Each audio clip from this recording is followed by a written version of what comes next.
Hey Internet, my name is Abby and welcome back to Buzz Aldrin Space Program Manager. Today is a very special episode because for the very first time I have a guest here with me on the show. And would you like to introduce yourself? Yeah. Okay, so my name is Ignacio Liverotti. I'm the lead developer behind Buzz Aldrin Space Program Manager. I'm 29 years old. I'm going to be 30 in March. And I was born in Argentina, but 3 years ago I moved to the UK in order to work as a software engineer in this aviation company. And well, we're going to cover that at a later stage in the interview. But basically I started working on this game many years ago in 2007. And then at the end of 2011, I got this distribution agreement with Slitherine in order to make this game, which originally was called Space Program Manager, into a proper commercial game. Okay, this is just great. And as I know, your team is spread all over the world, so you're not working in the same office.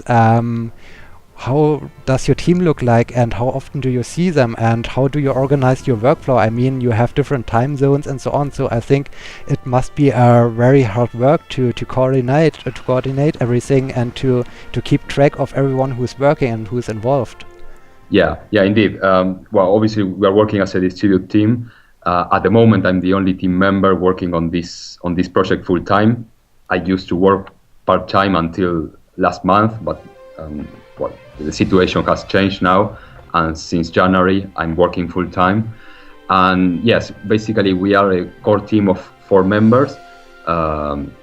We have the 3D artist and the audio composer. The 3D artist is called Mauricio and the audio composer is called Christian, and they both live in Buenos Aires in Argentina. I met them in different projects. Basically, Christian, he made a game with me many years ago, and Mauricio used to work at the same place where I used to work before coming here. And the last core team member is Boris, who lives in Vancouver in Canada. And yeah, actually he has he has a time difference with me in the UK, that I live in the UK, of 8 hours. So it's not, it's not uncommon for me to sometimes wake up on 6 a.m. on a Saturday or Sunday and have a chat with him on Skype before he goes to bed, or sometimes it's the other way around. I have a chat on Skype, at midnight my time, and his day, is just about getting started. So yeah, it's quite challenging. Luckily, the communication is quite good.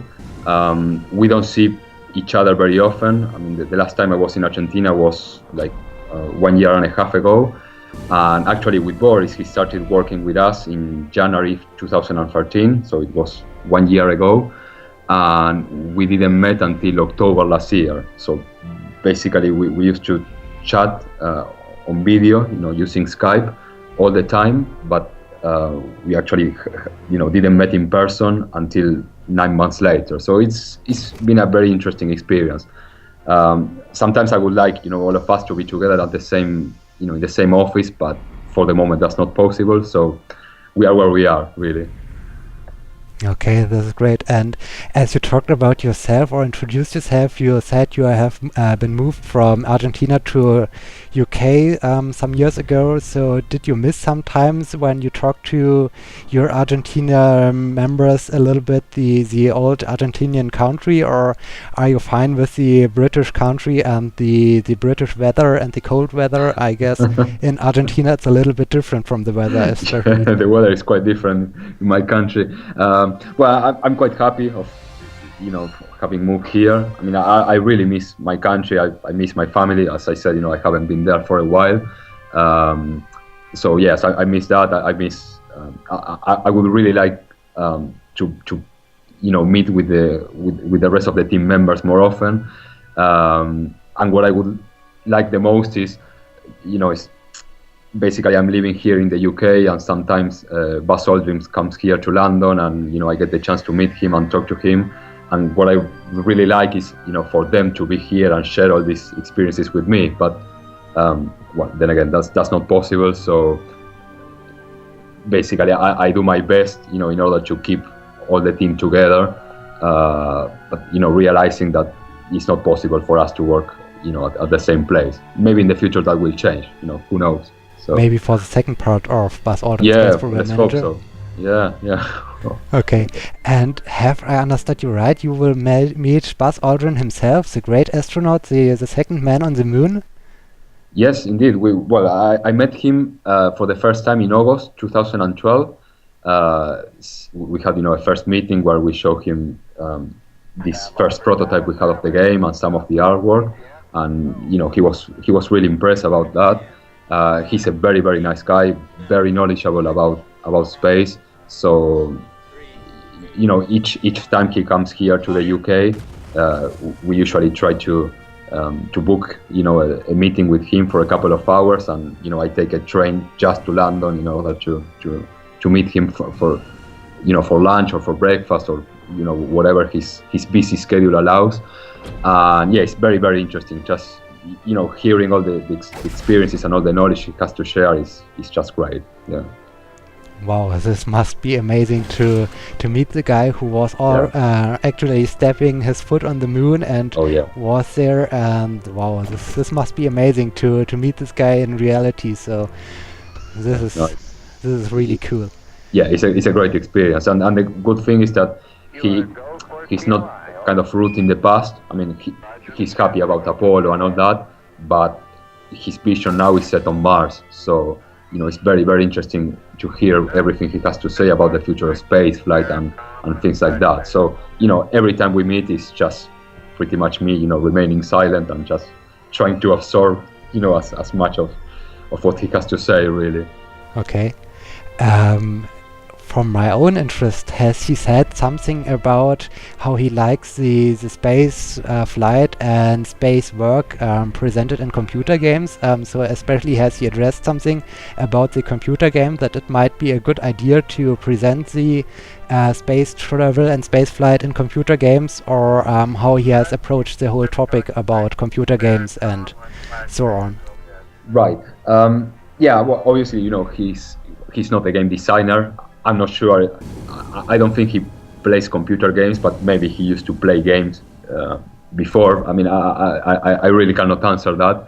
But yeah, I mean, most of the time, when we meet, he has all these ideas that maybe they are not specifically about the games, but he might say something that, it might trigger something on my brain that say, oh, maybe that's a cool idea to introduce in the game. So if you want to, like a specific example, one of the things he says is, well, I would be very interested in providing different ways to get to the moon, and then maybe finding out, what's the preferred method for the players, for the players of the game, whether they choose the lunar orbit rendezvous, or whether they choose the Earth orbit rendezvous, or whether they choose direct ascent. So he will be interested in learning, which method is the most chosen by the players, really. Okay, so this is amazing to hear. I think if we do a second interview, we should invite Buzz Aldrin himself as well to our interview, to have a new celebrity in our interview. Yeah, sure. I will ask him. Yeah, no problem about that. Yeah. Okay, we will see. Yeah. Okay, back from all the great guys and the history and the celebrities, let's talk a little bit more about the Space Program Manager itself. What was your main reason to develop it, or have you ever wanted to become an astronaut, or are you interested in all the space flight, or was you huge fan of the old one, the Buzz Aldrin race into space, if I remember correctly the name? That's the name, yeah. Well, to be honest with you, I don't recall ever becoming an astronaut. I mean, maybe I did when I was 5 or 6, but then again, every kid, that is 5 or 6 wants to be an astronaut, so that doesn't count. The truth is, I get sick even when I travel in cars, so I will be an awful astronaut. So that's so really that's not my calling.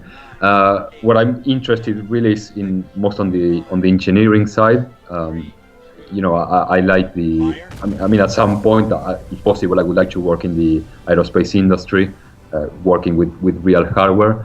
And the reason why I wanted to develop this game is, yes, basically I played Buzz Aldrin Racing to Space. I think it was like 10 years ago, so it was some time after the original game was released. But then again, when the original game was released, I think I was 7 or 8 years old, so I was too young to actually play that game and understand what's going on. And also, the game was in English and I didn't speak English back then, so I didn't play when it was released. But what I wanted is, I played Buzz Aldrin Racing to Space, and I said, well, this game is really nice. I like the idea of the race to the moon and all that. But to be honest with you, I wasn't really excited about the competition aspect. What I really wanted to do is like, okay, how about if I develop a game which is kind of similar to Buzz Aldrin Racing to Space? It has all these mechanics of buying hardware and assigning scientists in order to improve their reliability and launching missions and things like that. But instead of doing a competition, why not do just a big agency and then provide programs from many different agencies? And it would be just like a sandbox game. I mean, that was my original intention, just making like a SimCity game, but based on the space program. Okay. So this is very interesting.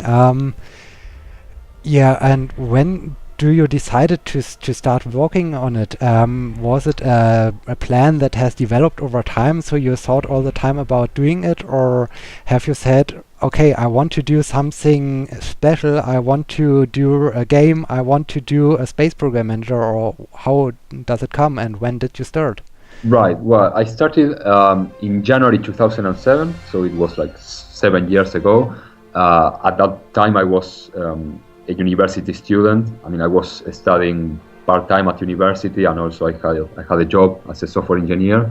So yeah, I mean, basically I wanted to do a game on my own, and just for the experience of doing a game. But if you're going to invest so much effort in doing a personal project, at least I believe it needs to be something that you want to play and you want other people to play.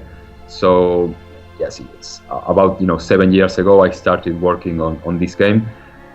I knew a lot less about spaceflight back then, so I remember I spent quite a bunch of time actually reading and understanding a little bit more, and then writing some code, and basically the game evolved quite a lot in the past 7 years. I mean, it started as a project, that it was originally going to be a 3D game. And then I decided to do a game for mobile platforms, and then it went back to PC, and now it's going to be both PC and mobile. I think we can cover this in another interview, but at some point I can show you maybe different screenshots of what the game used to look like 6-7 years ago. I think you will be quite amazed of all the changes that we have introduced in this time. Yes, this would be pretty amazing if we can share a bit the impressions already.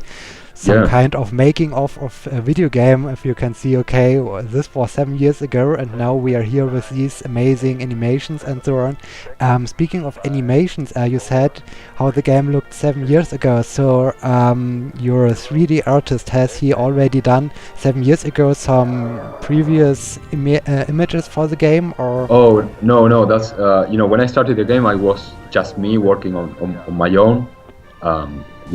I was a university student, so I was working on my bedroom really. And back then, what I did is I actually paid some freelance contractors, and they made all these 3D models for me. But at some point during the development process, I found out that getting just contractors to do the artwork for me wasn't the way to go. I mean, I actually needed someone fully committed to the project. So that's when Mauricio came in. The problem is, it took me many years to actually find someone interested in joining me. It's not easy finding people who are willing to, to embark on such a big project when there is no money involved up front. So yeah, Mauricio joined us in July 2011, so it wasn't that long ago, really. Okay. So this is very interesting, and I can remember myself as I was a student. I also was in some courses about game development and so on, Right. but in my case, I had to do so many other things. So it was interesting to draw a concept of a game, and later on, as it comes to the programming, I had so many other things to do and to learn, and at some point it was more I forgot completely about the game. Later on, I found the game concept again, and I thought, no, I can't start redo it. I will just screw it because I hadn't the time. And later on, I thought, it was almost embarrassing that I wasn't doing it, and so I stopped it completely. And if I hear you now, and you said you have done it during your study, this is amazing to hear, especially because I have experienced myself. And well, I failed a little bit in this case, but I had to do so many other things. So Well, yeah, I mean, I think each person's situation is different, really. So I don't think you should feel bad or anything. I mean, maybe I feel a little bit bad myself at some points because, I basically I spent pretty much my whole adult life in this game and it's not finished yet. So, as I say, I think everyone's situation is different, really. I could have give up at any stage with this game. Luckily, I didn't. But then again, it's really hard, to make a full game, and to assemble a team. So, I really don't think you should feel bad in your case at all. yeah. I know it's really hard. Okay, so you started to develop your game, and how have you created the missions, or when did you start to create the missions? I mean, have you started to read a lot about spaceflight history, or how have you approached to start working on the different agency approaches, like from the Russian side and from the US side? So there are different missions assembled in the same game. And how have you approached this? Right.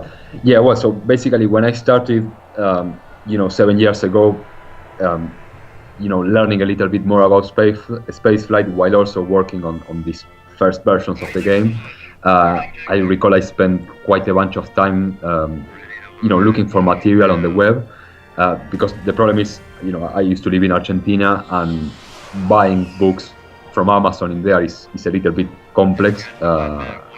I mean, it's not as easy or as straightforward as it is here in Europe, where you basically just buy the book and then it gets delivered to your door. In Argentina, things are a bit more complicated. So during the first stages, I was just reading material from the web, which, there's quite a lot of material, especially on NASA's website. You have all these press kits documents from missions which were launched in the 60s, the 70s. So you have all these scannings that you can read, and there is plenty of information. And then when I came here to the UK, I got my chance to actually start reading more books. But yes, basically my main sources of information are just websites and books. I also have some documentaries on DVDs as well, but I use those mostly to get references, to get graphical references in order to do the animations. I mean, the important information I get it from books, really. Okay, that's very interesting. One thing which is pretty interesting to me, you said in the beginning you moved to UK because you wanted to start in the aerospace industry, and Right. The difference you still are working in the game. So how does it work actually? Well, actually, I came to the UK before coming here. I got a job. Before coming here, I already had a job I was working as a teaching assistant at the university. But before coming here to the UK, I made sure myself that I got a job here in the UK, because coming here is not cheap. So I wasn't willing to actually look for a job here. And basically, I got this job at this company called Micronav, and this company develops simulators for air traffic controllers. So, in a sense, I mean, it's not aerospace per se, but it is an aviation company. So I was quite close to achieving my goal. But then, this opportunity of doing the game arose, and well, I see myself, just like stepping out for a bit, finishing this game. If we think, people likes the game and the concept and all that, maybe we can develop a sequel at some point. But I really don't know what's going to happen. I mean, for the moment, I'm just enjoying working on the game and working on the game, 7 days a week, and we just wanted to finish it, and so that people can actually play it and enjoy it, really. Okay, so you moved to UK and you were working for the almost aviation company, and then came the big step with Slitherine. How have you approached Slitherine, and how does this work out that you are now being published by Slitherine? Right. Well, yeah, I came to the UK in August 2011, so I spent a few months kind of settling here and understanding, more about the environment. And then in December 2011, for Christmas week, I contacted Slitherine via email, and I basically introduced myself. I told him that I was working on this game based on an old game called Buzz Aldrin Racing to Space, and I sent them a few screenshots of this prototype I had back then. And they took a while to come back to me, because they were, during the Christmas period, they shut down their offices. But in January, in the first days of January, they brought me back and they told me that they were very interested, and so we had a few conversations on the phone. And in February 2012, they even drove. They are located in Epsom, which is a city very, very close to London. So they drove 2 hours in order to come to Bournemouth, which is where I'm living now. And we met in person, and really, really great guys. And yeah, I mean, to us, because Mauricio and Christian were already working with me on the game back then. I think this agreement, this publishing agreement, is one of the best things that happened to us. They really care about the product. We always have meetings on Skype, discussing how to improve things, or how to tweak things so that they look better. Every 3 or 4 weeks, I take a train very, very early to Epsom, and I usually spend the whole day at their offices, discussing the game and discussing the feedback we get from the early adopters. And it's just working really, really great. I think we couldn't have asked for a better publisher, really. So we're very happy. So the game has literally done a skyrocket approach since you've met Slitherine. Yes, I think so. Yeah, and we got this, we got the agreement with Buzz Aldrin because of them, and things are really working. So we're really happy to be working with them. Okay. And well, as I hear about this, that you approached them around Christmas time, so it's almost like a Christmas gift, as you can call it. Oh yeah, yeah, indeed. Yeah, so it was a New Year's, New Year's present or something like that. Yeah. Yeah, or a New Year's resolution. No more privacy, no more free time, no more happy times. I have to work from now on. for the next 2 or 3 years. Yeah. Okay, this is also a way to approach this and to see this. Well, speaking about the next years, or about the whole approach to the game, what are the main difficulties while you're developing this game and in the developing process? Right. Well, I think the biggest difficulty is the amount of content it has. I mean, from the programming side, it's not that complex. Well, maybe it is a little bit, but it's really, really time consuming, to come up with all these big spreadsheets with all the different mission configurations and start, adding dependencies between the mission configurations and tweaking the values. And the thing that really, really takes us a long time to do is, the mission animations, because, well, I mean, in a nutshell, the idea of the mission animations is that first Mauricio, he makes the 3D models and the renders, and then Boris splits the renders into different layers, and then his brother, who is called Vladimir, is helping us with the game as well. He actually makes the animations. He actually moves the layers so that they make sense. The dynamics make sense on the screen, and then Christian grabs that, and he needs to add the audio on top of that. So, and it's a really, really time-consuming process. I'm involved in every step, so they send me the animations. I need to review them. I need to, provide observations and things like that. So I think that's the biggest difficulty in the game. And in hindsight, if we were to start the project again, maybe instead of doing these animations, we would have done a full 3D engine and make it physics-based. But the thing is, the development of the game started so long ago that we took decisions that we thought they were the best ones back then. But now that we are a bit more experienced, we would have done things in a different way.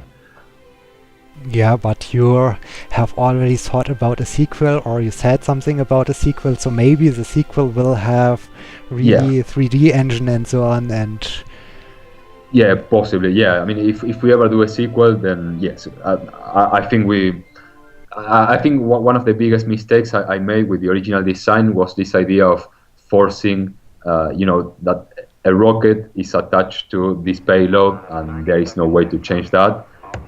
So I think that's one of the biggest mistakes I made from a design point of view. But we are working on that. So.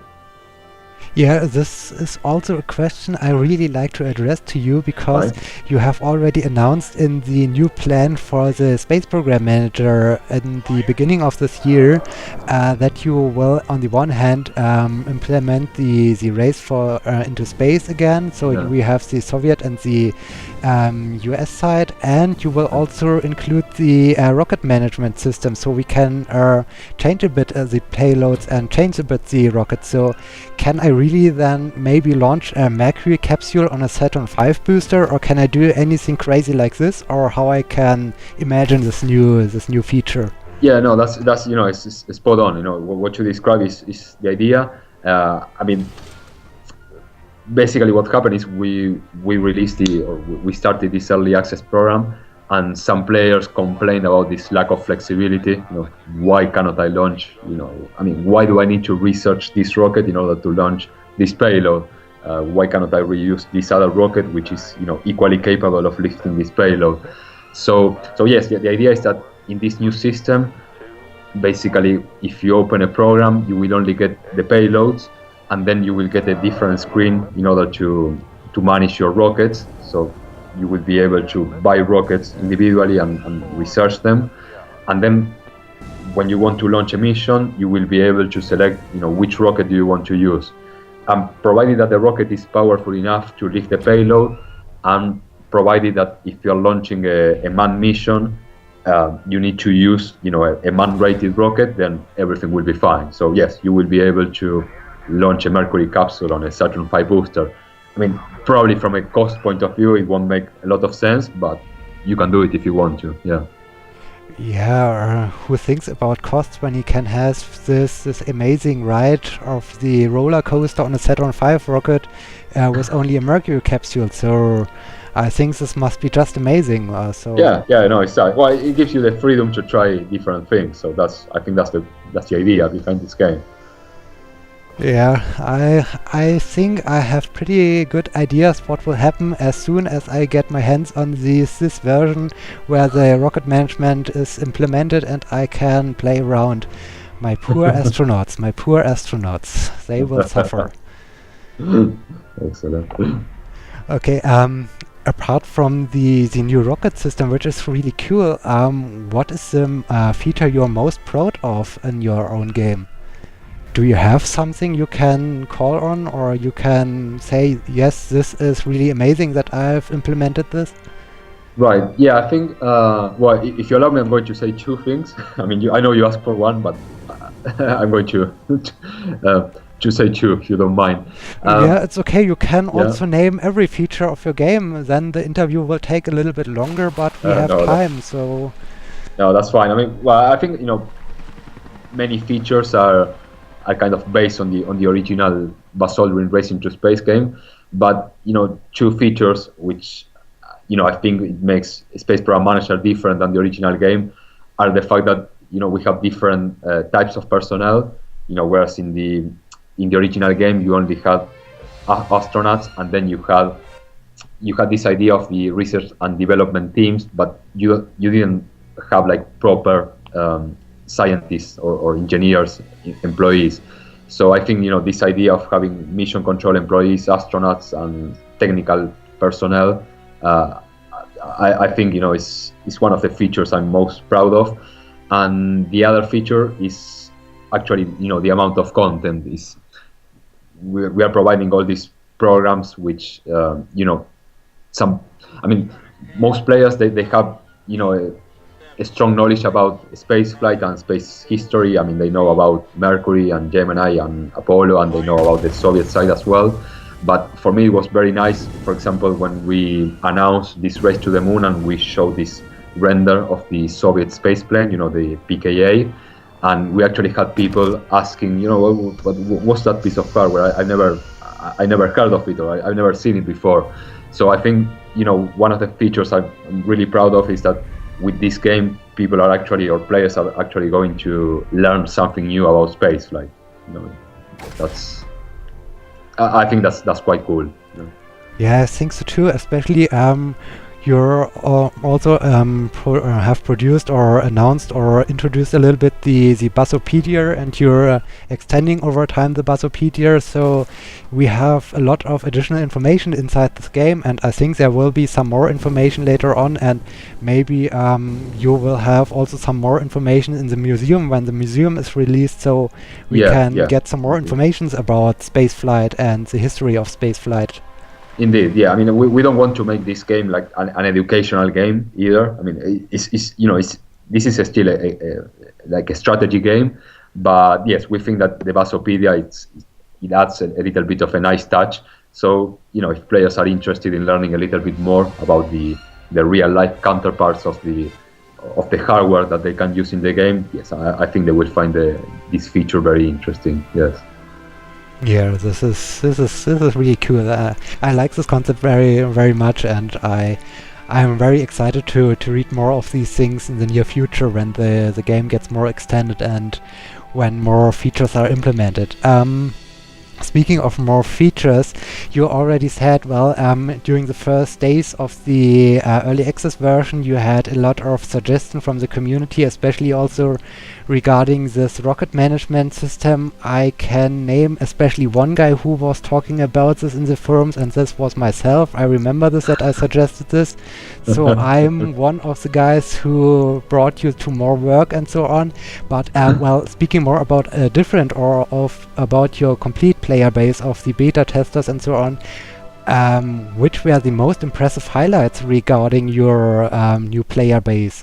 What was very amazing to you as you hear from them? Right. Well, I think launching this game as an early access program was a great idea. I think it was one of the best decisions we could have ever made. Because we released the game at the end of October. It was October 29th, and basically we got all this great amount of feedback, and for me it was great because basically I've been working on this game for like 6-7 years on my own, without showing it too much to friends because they were not very interested in the subject. So all of a sudden, being able to get all this feedback from people that actually care about the subject, that they actually play games and all that, it was great. Some of the criticism was a little bit harsh, but then again, I think that's something that you can expect as a developer. If you show what you have been working on, some people will provide constructive criticism, whereas others will be a little bit more harsh. But in any case, it was all really, really good. The early access, I think the biggest highlight was that we realized that this idea of the GSA and the Global Space Agency and doing a sandbox game was fine. Probably, many players will be interested in that, but I think the early access kind of, basically it made us, change the course and say, okay, we're actually going to provide this race to the moon, because that's what most players want anyway. So that I think that's the biggest highlight of the whole early access program, really. Yeah, this is great, and I think this is also one of the biggest advantages if you do such an early access program, because you can get the feedback immediately from the player base, and you're currently in the development, and so if there's an issue and a lot of players are complaining about this, you can adjust this before you say, okay, the game is finished, and then you have to do patches or add-ons or anything like this. Yeah, exactly. And besides, if we would have kept this game like a secret and we release it, the full version from one day to the next, then maybe it wouldn't have been a commercial success, because people say, oh, but it has this Global Space Agency, but we don't want that, or we want a competition, and then it's too late because the game is already done. So yes, we can provide some patches, but it gets more difficult. So I think it was great that we started, earlier and started getting feedback earlier. The only downside is that it extended the development process, for a few months. But we think that players will understand that this delay is going to make sure that they are getting a better game in the end, better product. Yeah, I think I totally agree with you. I think so too, because, I personally would rather wait a month more and see that the game is improving, and especially by playing an early access version, I can see how the game improves all over the time, and I get all the new impacts, and I really start to see, okay, the developers are listening to what I'm saying in the forums or what I'm suggesting, and they're trying their very best to improve the game as I like to. And personally, I have to say, I would rather trust in such a developer who is listening to me and who offers me the way to address to them, instead of maybe another development team who is making a game and they are doing maybe a closed beta, and then the game came out and is in the stores, and I can't really address to the developers, and I just have to take what they have done. And so I can see how the game evolves. I can see, okay, in the first step I can't land on the moon or something like this, but later on I see, okay, I can do this and this, and so over time I see the game improves, and this is really what's important for me as a player to see about a game. That's great, and to us it also, to us, the developers is great. I mean, to me it was great when we announced the Race to the Moon campaign, and we posted this message at the forums, and having flocks of players posting that they were really happy about all these changes. So what I'm trying to say is, it makes us happy that you guys are happy, because really, if you're going to spend time playing our game, we want you to have fun, and for you guys to play the game that you actually want to play, Yeah, at the bottom line, you just want to entertain, and so the best way is to ask for us how we can be entertained, and so exactly. That's correct. Yeah, spot on. Yeah. Okay, speaking of the community a little bit more, you have also hired some contributors from the community. They got a special avatar in the forums, and as I heard, some of them are actually providing you with some codes, and others are helping you to sort out bugs and so on. Have you ever expected this great deal of help from the side of the community, and that you really can rely on the community in this way? They had told me that there was a possibility that interested people would come, would approach me. But while I was developing the game, before the early access program started, they told me those things, but I didn't believe that they were true, really. So, but once the early access program started, I actually had some people, contacting me and offering their help in order to improve the game, and for me it was great, really. I mean, at the moment we have, well, actually I lost count, of how many of them are helping me. But, I have people who are, scanning the forums and, taking notes of all the suggestions and bugs, and they are entering them in our online system. I have people who are, so basically if you have played the game already and you have seen that we have 8 mission configurations for Apollo. So, some of the most, space buffs, let's say, players from the community, they thought that, well, maybe we should provide, even more variety of missions. So I provided them with all the assets we are using, the development tools, and basically they are redoing all the Apollo animations in order to include like more mission configurations. They are helping me in order to kind of restructure the spreadsheet we have with all the goals and the mission configurations in order to make it more interesting. So, bottom line, I think it was great because, even though managing them takes me some time, I think that the end result is going to be a lot better than whatever I could have produced on my own. Remember that in here I'm the only programmer and I'm the only designer. So basically, if before bringing the contributors on board, if I didn't do something, then no one would do it. So the fact that we have all these people helping me is great. It's going to take a little bit longer, but I think the end results are going to be a lot better. Yes. This is really amazing. I was also amazed as I heard about some of these guys and as I saw the first iteration of the new list in the game itself as you presented them, that they are helping you. This was amazing to see that the community is so much caring for your project and helping you out and so on. And I think it's even more interesting because I know there's one coming from Sweden, there's one coming from France, and you are talking about the Global Space Agency, and we have the your developers from Canada or animations from Canada and from Argentina. So it's a whole global project, right? Oh yeah, indeed. Yeah, we have contributors. Yeah, as you say, from France, we have from Sweden, from Spain. We have one from Germany. Which joined us a few weeks ago, and he knows a lot about Soviet space hardware. We have guys from Poland as well. So yeah, it really is. I mean, we need maybe a few more from Asia now, and that would be like a truly global space agency. But yeah, it's been great. And the thing is, even though I consider myself knowledgeable on the subject, maybe these guys they know. Well, I mean, they really know certain things that I don't. So, what they bring to the table is really great because, they bring different perspectives, different knowledge. So, I think the end result is going to be a lot better. Yeah.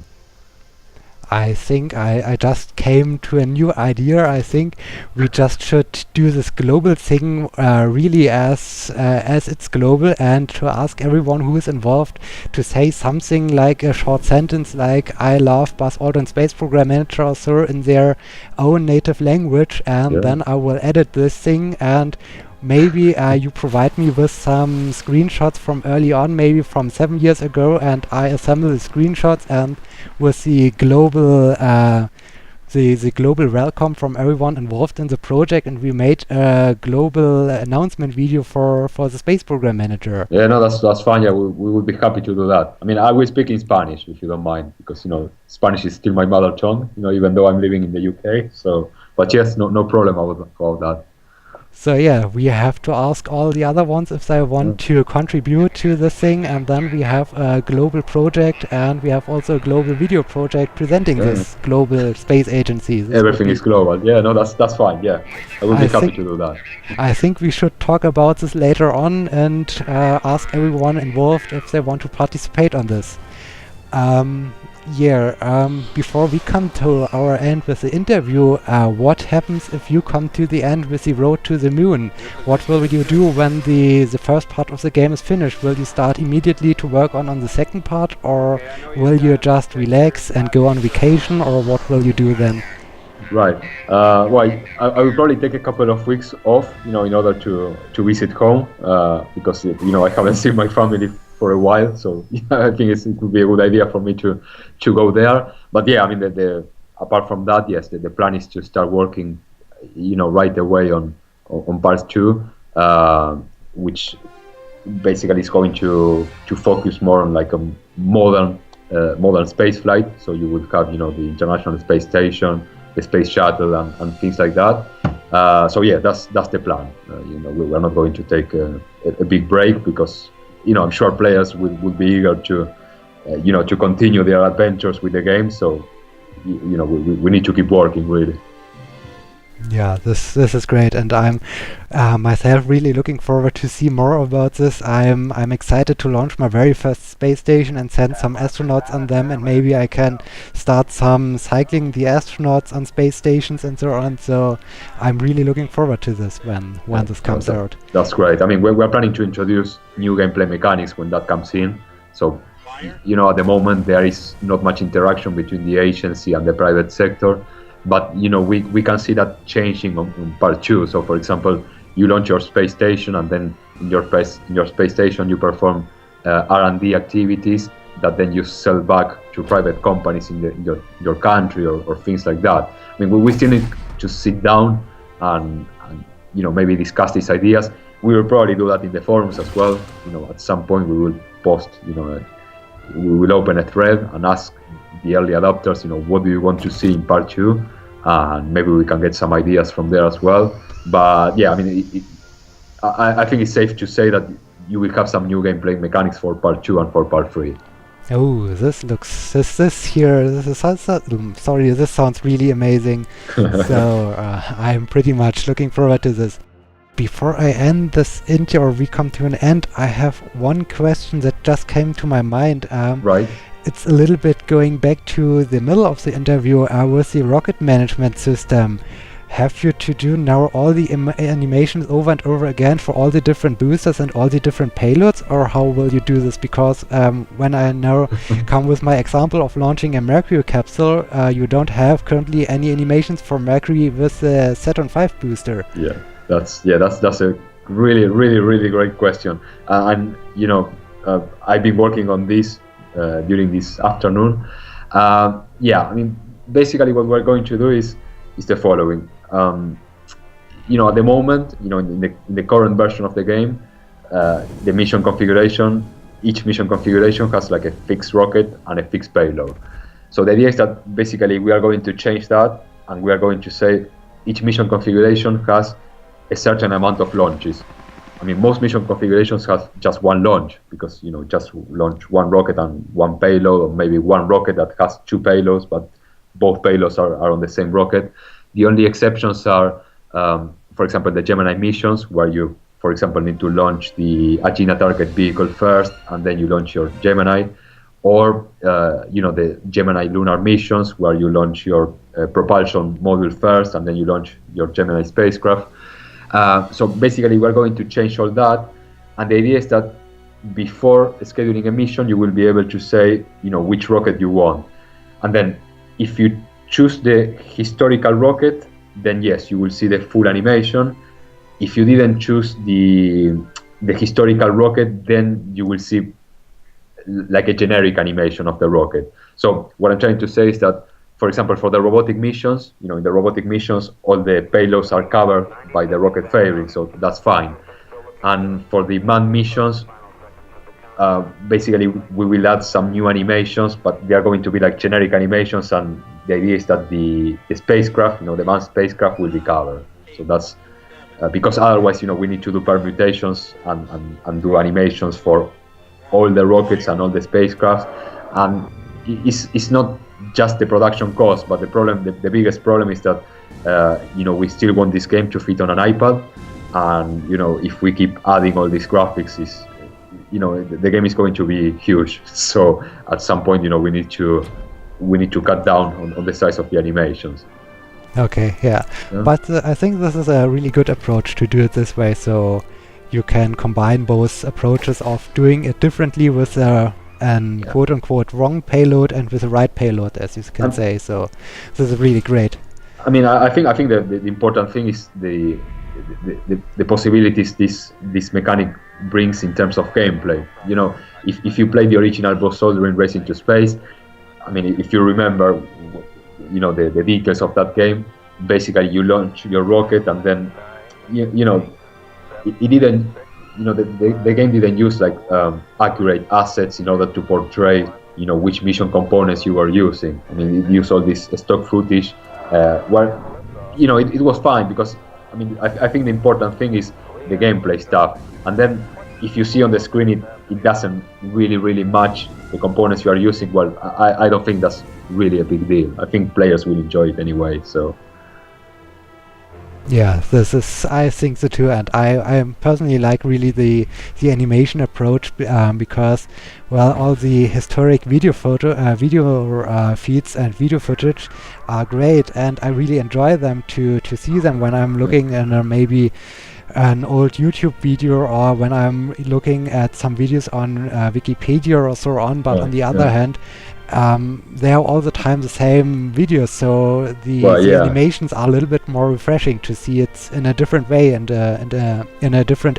interpretation, as you can say. Yeah, it's true. And the other thing is that you don't have videos for everything. I mean, some players, in the forums, they say that they would have preferred us to provide actually historical videos, and we could have done that really. But the thing is, how do you show a video of two Gemini spacecraft doing a rendezvous from the outside? I mean you have videos of the Gemini 6 and 7 rendezvous mission, but they are all from inside the spacecraft. So yeah, that's why we decided to do our own videos, and I think most players like them, so that's we're quite happy about that.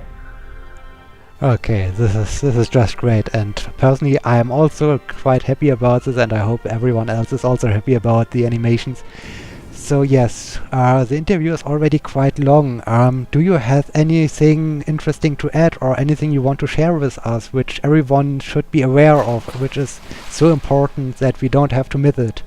Well, I mean, first of all, I would like to thank you for this interview, and just tell everyone that if you're still on the fence on whether to get into the early access program or not, because I know that some people watch your videos in order to learn more about the game, and I know that many of them they really like the idea of the game, but they are not sure whether to get into the early access program or not. So the only thing I would like to say is that if you like if you like space flight, you like the original Buzz Aldrin Racing into Space, then please come and join the early access program. We are really involved with the community. We really listen to your suggestions and your bug reports and things like that. So don't if you're interested in the game, don't wait until it's released. Just join before and make your suggestions, because we really listen, and we will do our best in order to fit it in the final product. Okay, I think I can't add anything else to this. This was just great. So thank you so much for this interview. Thank you so much for your time, and I hope we see us again in the next interview, maybe for the second part of Buzz Aldrin Space Program Manager or something like this. I hope so. Yeah, thank you too. Thank you for your time, Sebastian. Thank you so much for watching the special episode of Buzz Aldrin Space Program Manager with lead designer Ignacio Liverotti from Polar Motion. I had a great time with him as I did this interview, and I hope you enjoyed this video as well. And so yes, thank you so much for watching again. I hope we see us again in the next episode when we do some regular business in the Space Program Manager. And my name is Abby. Until then, see you!